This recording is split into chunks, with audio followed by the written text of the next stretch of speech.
Welcome to the online training as an UMCOR ERT team leader. This class should take about 30 minutes and will follow the manual that you should have downloaded prior to beginning. If you haven't done so, I encourage you to please pause the video now and do so before continuing. Additionally, there is a downloadable forms package that you will find helpful. Participants in this class, ERT Team Leader, ERT 200 TL, will explore more of what the function involves. This class is applicable to those called to serve both as team leaders and assistant team leaders. Are leaders born or made? This question has been debated for years. Although there are varying opinions, the good news is that research suggests that the majority are made, not born. A study published in Psychology Today in 2009 suggests that about 2/3 of effective leaders today had to develop their leadership skills because they weren't innate. Yes, there are those who can naturally lead others, but the skills that they have can be learned. This is good news for all of us. With a little bit of effort and a little on-the-job experience, we can develop and hone the skills needed and become good leaders instead of waiting for someone else to take the lead. You can do it. Servant leadership is a philosophy and set of practices that enriches the lives of individuals, builds better organizations, and ultimately creates a more just and caring world. A servant leader focuses primarily on the growth and well-being of people and the communities to which they belong. In doing so, they allow people to utilize and develop the skills that they have. Traditional leadership generally involves the accumulation and exercise of power by those at the top of the pyramid. In comparison, the servant leader shares power, puts the needs of others first, and helps people develop and perform as well as possible. As always, we will draw on our basic training and we'll also remember how to work with survivors and keep in mind the principles outlined in the 7 basic things to remember that were taught in the ERT basic course and are listed in the back of this manual. Teamwork. One of the most valuable aspects of your experience will be to understand what it means to work as a team. As a team leader or assistant team leader, you may have been appointed or you may have volunteered. Remember that there may be others on your team who are equally qualified. There may be others on the team who are older or more experienced. Seek their wisdom, but remember that the final decision lies with the team leader. If others are unwilling or unable to take the lead, they should support and help you. Teamwork means a united effort to achieve a goal. Projects will most likely go well when there is an attitude of servanthood. Leaders can portray that attitude when they can encourage, support, and affirm each member of the team. An attitude of how can I help everyone do his or her best will help to create the unified effort. Essential to teamwork is prayer. If there is to be a spiritual unity of effort, teams must pray together. Pray to start the day, and pray at the end of the day as well as anywhere in between where prayer can ease a difficult situation or give praise for a job well done. It is also recommended that you debrief and maybe share a devotional time together at the end of the day. Debriefing helps the team to process what they saw and did, as well as allows you to begin planning for the following day. There are as many leadership styles as there are mission volunteers, and there is no one set model for being a successful team leader. However you choose to delegate your responsibilities and however you choose to lead your team must understand that above all, you are the leader. When conflicts arise on your team, and they inevitably will arise, it is vital that your decisions are respected. Safety requires that in difficult situations or in situations unfamiliar to the team leader makes the final decision. This does not mean that the team leader should function as a dictator. Rather, it means that the team respects the leader as the one ultimately in charge and that the team functions accordingly. You will be directing the work of this mission and thereby setting the tone for its success. Success is not measured in how many tasks you can perform in the time allotted, but on whether you show a caring Christian presence to suffering disaster survivors, and that you return with your mission team intact, physically, emotionally, and spiritually. Most mission trips involve detailed planning that can take weeks or months to complete. An ERT mission trip may allow only 24 to 72 hours warning time before deployment. Therefore, the leader does not have time to poll members and consult with them, but must make decisions based on the best available information at the time. Let's take a few minutes and review the leader's job description. Strive to be a managing leader. Managing is what this job requires. The leader directs and delegates so that the team's work is the sum of all functioning parts. Communication and patience are strengths here. The leader must have an overall understanding of the role of an ERT. Know what the conference leadership and the on-site manager expect from your team so that you can explain decisions to your team members and to the survivors you are assisting. Have a clear understanding of the boundaries of the work for an ERT. Understand what it means to protect property from further damage and do no harm. Don't micromanage, but rather trust your personnel with their responsibilities. Communicate directly with the on-site manager at the disaster site. You are responsible for reserving shelter for the team and preparing the team for the tasks that lie ahead. You are responsible for communications with the on-site manager before you leave home. You will be the communications link with the on-site manager and ask all pertinent questions on behalf of the team functions. Direct the work of the team. You must understand the work you are to perform. When working locally, it is helpful to know emergency management personnel to contact for issues that depart from the expected. If appropriate, advise the on-site manager or the conference disaster response coordinator of any changes in conditions that might affect future ERT missions. You are responsible for getting the team to the work site and home safely. As the overall leader for the mission trip, it is important that all team members return back home safely. Many people are changed forever after a mission trip. As team leader, do all you can to ensure that the change is positive. Remember that you, along with the logistics team member, are responsible for determining if the work is safe and your team has the equipment and abilities required for the tasks. Let's take a few minutes and review the functions and tasks of all the other team members. The assistant team leader should be fully versed in what the team is doing and be ready to fill in for the team leader in his or her absence. A good leader should always have a backup who can take over if needed. The logistics officer. This person is responsible for procurement of resources and navigation. They will coordinate transportation and lodging. They work with the leader to determine the suitability of the task for the team. They assess the safety issues related to the site and the assigned task. They should speak up if a task is beyond the team's experience level, available equipment, and/or is just too risky. The base camp manager.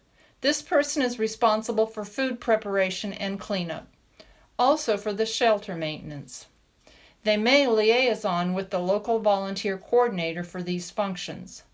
The base camp manager doesn't have to personally do all the tasks assigned, but they are responsible to ensure that somebody is doing it.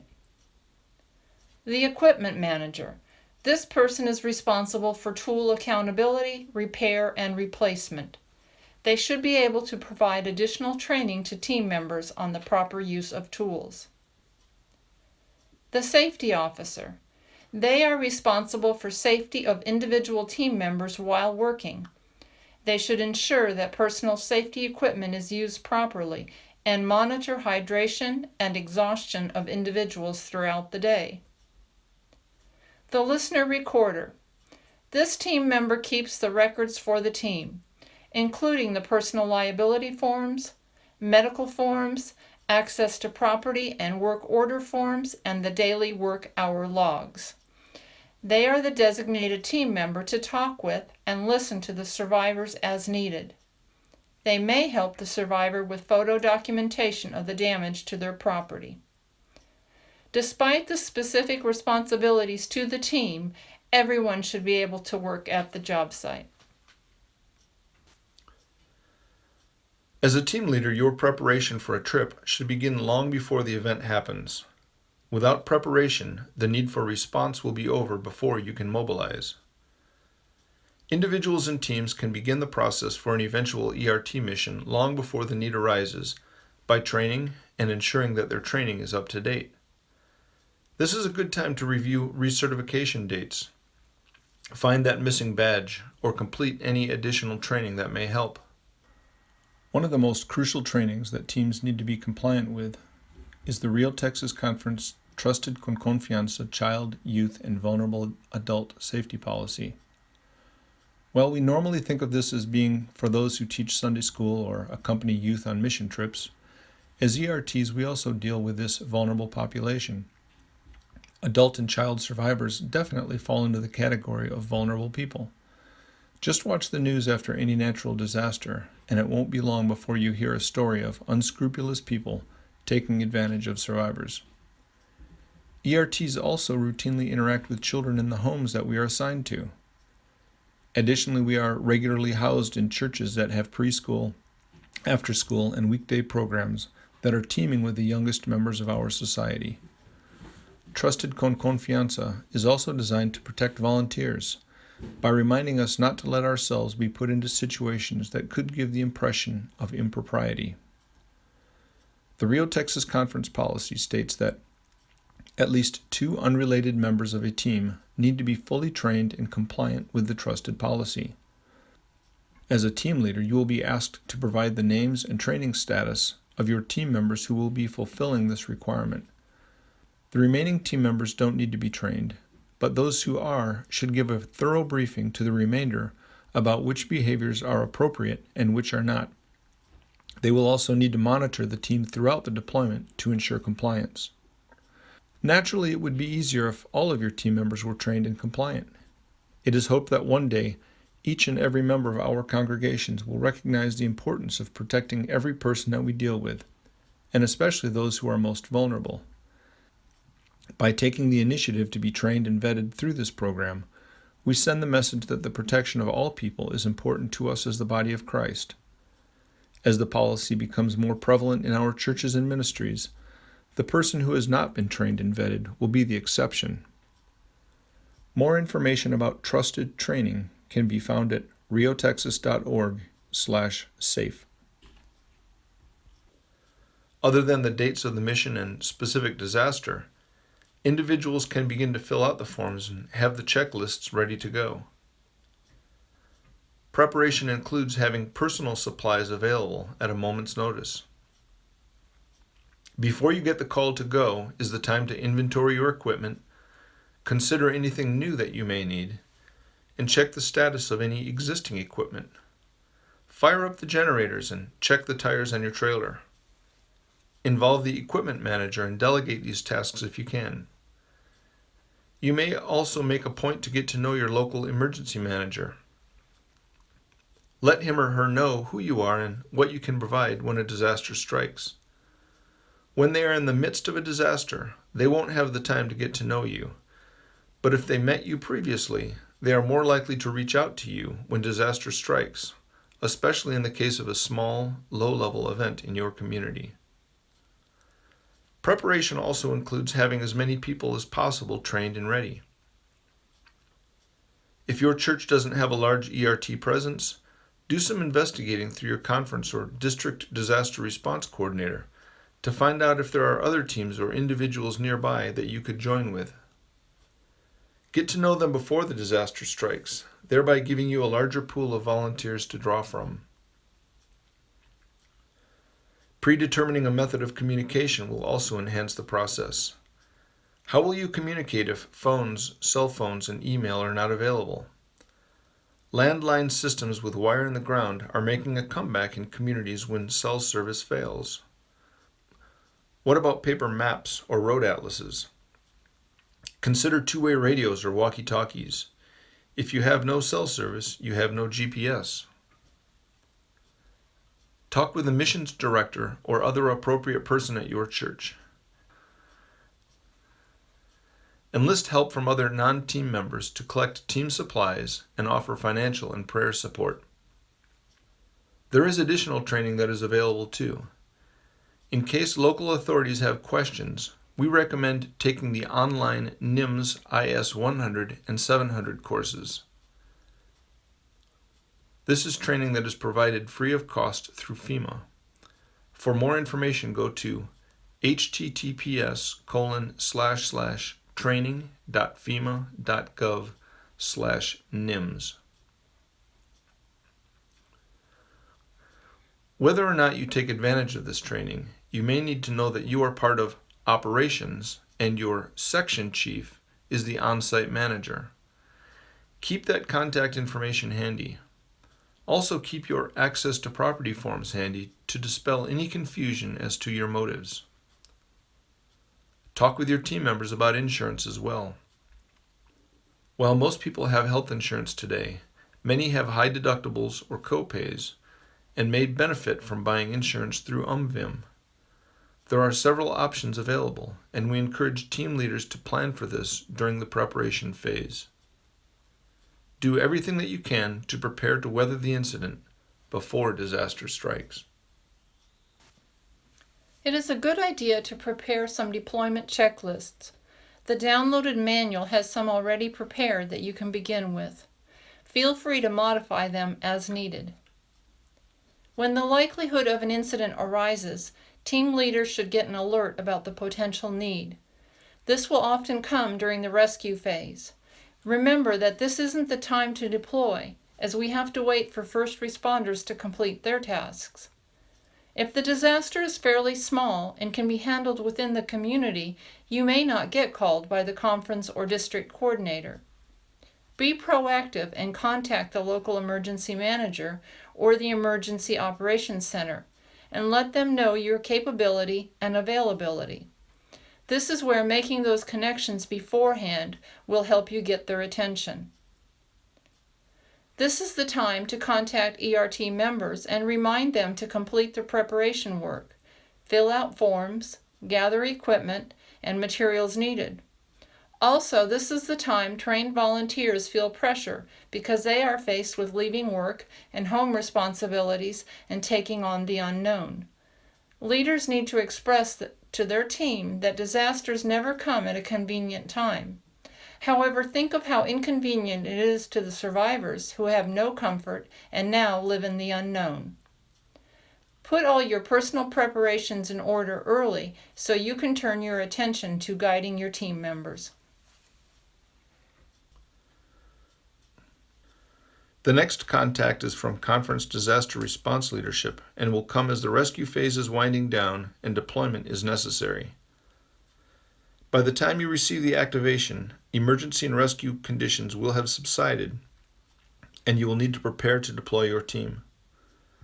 Providing that there is nothing pressing on the home front that would require priority attention, contact your team and verify their status. Then contact the person whose information was provided in the request for teams. Let them know the size of the team that can deploy and when. Contact the site host to arrange accommodations unless you are planning a day trip and overnight accommodations are unnecessary. If you are going out of conference, notify your own conference disaster response coordinator and keep them informed of your plans. If you do not have a complete team, ask to combine with another partial team that is ready to deploy.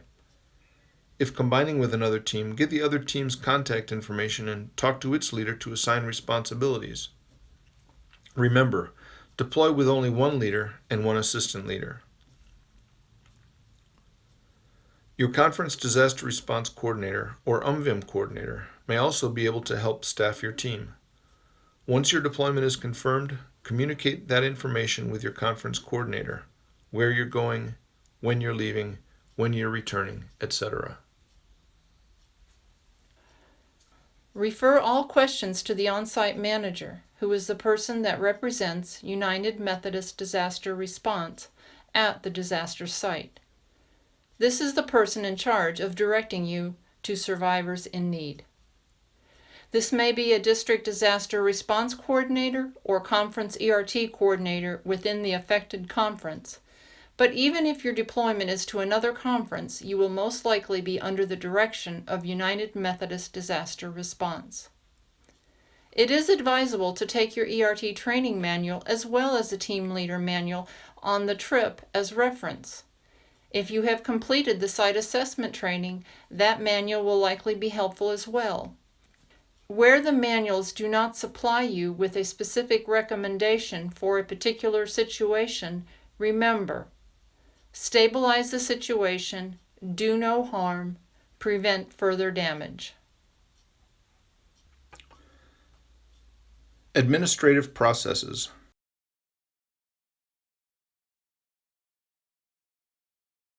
But an essential part of the leader's job. Here are some of the things to remember and to share with your team. Why? In addition to training, one of the primary ways that UMCOR supports affected communities is through financial grants. Oftentimes they will have money on the way even before ERTs can get on the ground. Like any responsible donor agency, they require an accurate accounting of how the funds are expended. While the direct cost of ERT work is normally pretty low, the hours that volunteers work helps to validate the work that we do and helps to represent UMCOR on the ground. The conference also needs to know how many hours are worked and how many families are assisted. This is a ministry, and we need to keep our churches apprised of the work that we are doing in every ministry area. It is unfortunate, but we live in a world that is litigious, and because of that, we need to ensure that we protect our volunteers and churches from liability claims. The personal liability release and the access to property forms help us to stay legal. Delegate these tasks to the listener recorder and let them keep track of the paperwork. What? First, it is imperative that we get signed liability release forms and medical information for individual volunteers from every volunteer. Get this done before you leave or at the start of the day if you have new members joining your team. Store them away someplace safe so that they don't get lost. On site, we begin with the site assessment form. In a perfect world, this is used by teams of site assessors that go into a community prior to the ERTs to help determine priorities and suitability of the work for ERTs. The site assessment process is usually the first opportunity to make contact with the residents or homeowners and to begin the process. In many cases, there are not assessment teams available to deploy ahead of the ERTs, and that job falls to the team leader and the logistics person. If you haven't done so, we encourage you to complete the site assessment course and become familiar with what is required during this time. Site assessment is a good opportunity to employ spiritual caregivers or maybe those who cannot physically do the work of ERTs. If you have to self-assess, it isn't imperative that you complete the forms, but if you have assessors looking at other homes in the neighborhood, it is a good idea since you may not be able to return the following day. Completing the forms and turning them in to the on-site manager may speed up the process for the team that is working that area later. Additionally, we need to get and maintain the access to property form signed by the homeowner. Sometimes this is done during site assessment, and sometimes it is done by the ERT. In the Rio, Texas conference, the form that we use is titled work order, and statement of understanding for access to property. This not only includes the permission for access to property, but also allows the team leader to put into writing what the team will do. Many times survivors talk with a lot of people and are inundated with information and forms. If you put into writing your intentions, there will be no doubt about what they should expect from you and your team. Make sure that you leave a copy with them. Another key document is the daily work log for the team. This is used to capture the names of the team members and track their daily hours worked. The forms should be sent daily to the conference so that the work hours can be monitored and reporting can be kept up to date. How? The site assessment forms can be used as needed. Sometimes the assessment will be done for you, either by an ERT assessment team or by the local volunteer resource center. If you are assessing the home that you are working on, don't feel obligated to use it, but it may help guide you as you walk through the home with the homeowner. The work order and statement of understanding for access to property form should be completed for each residence. Sometimes this may have been previously completed by the site assessors or by the volunteer resource center in the community. Be sure to verify before you go into a home. As stated previously, if you are completing the form, make sure that you make a copy or fill out a second copy and leave it with the homeowner. The daily work log needs to be completed each day and forwarded to the address on the form. One of the best ways to do this is with your smartphone. There are several apps that will use the camera and convert the image to a PDF format. It can be easily emailed back home. Here again is another great task to delegate to your recorder. Even if you are using a different form and leaving it in the community, we still need you to report them to the conference. Archiving documents. The Rio, Texas Conference maintains an archive of all ERT paperwork. Team leaders must ensure that the original copies of the work order and statement of understanding for access to property and the volunteer liability forms are either left with the conference on-site manager or are mailed back to the conference office upon completion of the deployment. In communities where the access to property is coordinated ahead of time and is responsibility of someone outside of the United Methodist Disaster Response, this isn't necessary, but if you can get a photocopy and pass it along, it might not be a bad idea. Also, if you have completed any site assessment forms for homes that you were unable to complete the work in, make sure that those forms are passed along to the on-site manager so that they can be used by other teams without having to be done over. Cultural sensitivity is one of the most important and most difficult aspects of Christian mission. Cultural sensitivity requires knowledge of local customs and language, a respect for diversity, and a heartfelt commitment to relating to people as they are, rather than how we wish they were. Every action, every gesture, and every word spoken carries with it cultural implications, and it takes great self-control and purposeful restraint to behave in a culturally sensitive way. Whether you are going across the street or across the country, cultural sensitivity is vital to ensuring a successful mission. Working to understand the culture in which you will be serving is part of being a faithful Christian, but so too is understanding that you are carrying your own cultural understandings and prejudices. Your team may find themselves frustrated by language barriers, lack of mobility, formality of relationships in other cultures, the often complicated protocol required, completely different understanding of time, lack of conveniences, unusual local customs, and expectations placed upon your team. Your team will need to adapt to differences in schedule, noise, food, and work. Discuss these issues with your team. Let your team know beforehand that these issues will come to the surface and devise a plan for dealing with them. Often, letting your team know that these feelings are normal goes a long way toward helping your team cope with cultural differences. This completes the ERT Team Leader course. We hope that this video and the accompanying manual will help you prepare to lead a team in the future. There are no further steps that you need to take at this time. With the contact information that you provided upon registration, we will add your name to the Rio Texas Conference Team Leader database. We do encourage you to begin building a team of ERTs in your church if you haven't done so already. Team leadership isn't a difficult task if you do some preparation, get to know your people, and trust them to do what is required. God has given you and every member of your team gifts that He is eager to reveal to you as you serve Him in mission. Jesus gave us the model of the servant leader. With Him as our model, with the guidance of the Holy Spirit and the grace of God the Father, we will be able to shine the light of Christ on those who are hurting. Thank you for your willingness to serve in this capacity. If you have any questions or concerns, please contact the Rio Texas Conference Disaster Response Coordinator or the Disaster Response Training Coordinator at the addresses listed on the screen.